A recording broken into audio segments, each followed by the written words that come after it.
Tu esi bomžas ar klestintis žmogus? Kaip tau atrodo? O dabar atsakysiu, kaip patikrinti iš tikrųjų, koks proto modelis arba kokios programos tave valdo.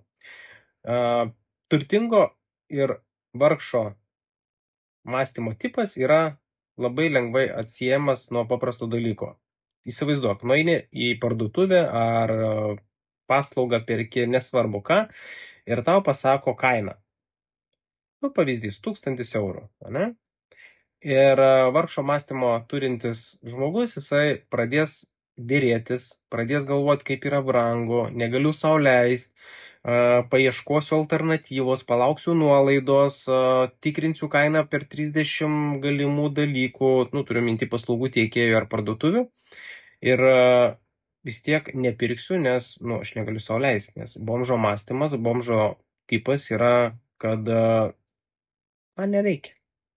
Kaip mąsto turtingas žmogus. Arba turtingą mąstymą turintis žmogus, ar ne? Tai reiškia, jis į kainą žiūri labai paprastai. Jeigu jam tai yra brangu, jisai savo užduoda klausimą, kaip aš galiu tai nusipirkti. Kitas momentas, jisai visada paklaus.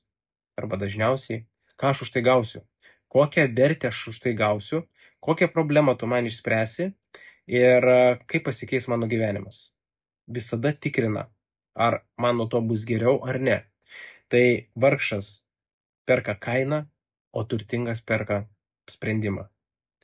Va tuom ir skiriasi. Dėl to vienas klesti, kitas skursta.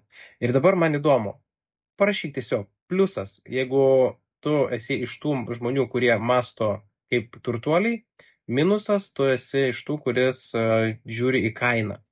Tai nėra blogai ar gerai. Tiesiog tai yra tos programos, kurios už tau įkaltos į galvą nuo vaikystės, nuo paauglystės, nuo mokyklos, televizijos, nuo mūsų viso sociumo yra sukurta taip, kad tu mąstytumai kaip vargšas.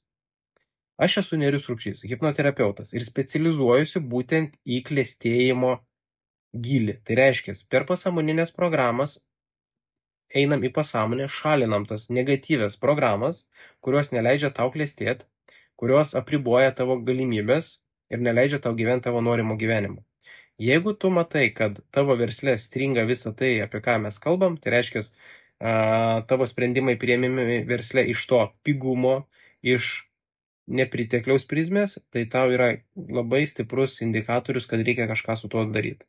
Tai parašyk man noriu komentarę ir susisieksiu su tavim, pasidarysim nemokamą konsultaciją, susiderinsim laiką ir suprasi, kas iš tikrųjų tavo viduj stabdo tave. Ir galimai, jeigu tu išdrįsi, aš pakeisiu tavo gyvenimą, pašalindamas tavo programas, kurios tau trukdo. Bet išduosiu paslaptį, dirbti reikės tau, ne man. Aš tik šalinu programas, kurios tau trukdo uždirbti, o dirbti reikės tau. Taigi, linkiu visiems klestėti ir iki pasimatymo kituose video.